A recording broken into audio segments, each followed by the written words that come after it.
मैंने कहा था ना, राजा राजा होता है क्योंकि राजा को खुद के शौक पूरा करने के लिए पॉलिटिक्स में आके करप्शन नहीं करना पड़ता है, उसके पास पहले से ही सब कुछ होता है। पॉलिटिक्स में आके करप्शन वही करते हैं जिनके पास कुछ नहीं होता है, उन्होंने कुछ नहीं देखा होता है, जिनके पास ना ही जमीर होता है, ना ही जमीन होता है और ना ही जायदाद होता है। क्या बोलूं विजय थालापति के बारे में, जो कुरूर में भगदड़ मचा था, 32 लोगों की जान गई थी। उनकी फैमिली से इन्होंने कहा कि तुम्हारे पूरे जीवन भर की रेस्पॉन्सिबिलिटी मैं लेता हूं। 32 को 10 लाख का कंपनसेशन और सरकारी नौकरी दी गई। हमारे देश का जो बेस है वो फार्मर्स होते हैं।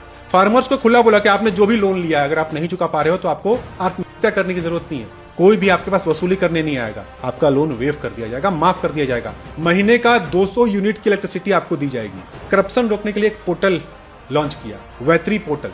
कोई भी सरकारी सर्विस है, आप जाइए वैत्री पोर्टल के थ्रू करिए। अगर कोई आपसे घूस मांगता है आप मत दीजिए, जबरदस्ती मांगता है, काम में डिले करता है तो उसे बोलिए थालापति आपका भाई है, आपका बेटा है, आपका दोस्त। जाइए उस वैत्री ऐप पे और वहां पे कंप्लेन रजिस्टर करिए। आपका कंप्लेन आप खुद वहीं पे ट्रैक कर सकते हो। एक एक्ट लॉन्च किया, राइट टू सर्विस एक्ट। अगर आपको बर्थ सर्टिफिकेट निकालना है, आपको राशन कार्ड निकालना है, वहां पे जाइए, रिक्वेस्ट करिए। हर चीज का टाइम लिमिट दिया गया है, 5 दिन, 6 दिन, 2 हफ्ता, 1 महीना। उससे ज्यादा डिले हुआ तो जो सरकारी अफसर उस पर काम कर रहा है उसके ऊपर फाइन लगाया जाएगा, उसको जवाबदारी देनी पड़ेगी। विमेन सेफ्टी के लिए 354 करोड़ का फंड अप्रूव किया। एक टीम बनाई है विमेन सेफ्टी फोर्स।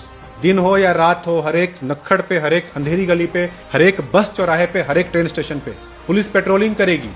ड्रोन से सर्विलेंस होगा। अगर कोई भी गलत हरकत करते हुए पकड़ा गया, लेडीज को छेड़ते हुए पकड़ा गया, उसके ऊपर वहीं पे एक्शन होगा। अगर रेपिस्ट है, रेपिस्ट को तो बोला है कि फैसला ऑन द स्पॉट करो, लेकिन अगर कोर्ट तक केस पहुंचती है तो उसका भी डिसीजन जल्द से जल्द आएगा, एज सून एज पॉसिबल। एक IAS की टीम बुलाई और बोला कि अगर आप काम सही से नहीं करोगे तो तुम्हारा रेजिग्नेशन मैं साइन करूंगा। उन्होंने ये भी बात बोला कॉमन एजुकेशन का। आप 10 रुपए में बच्चे को पढ़ा रहे हो या 10,000 रुपए में, एजुकेशन कॉमन रहेगा।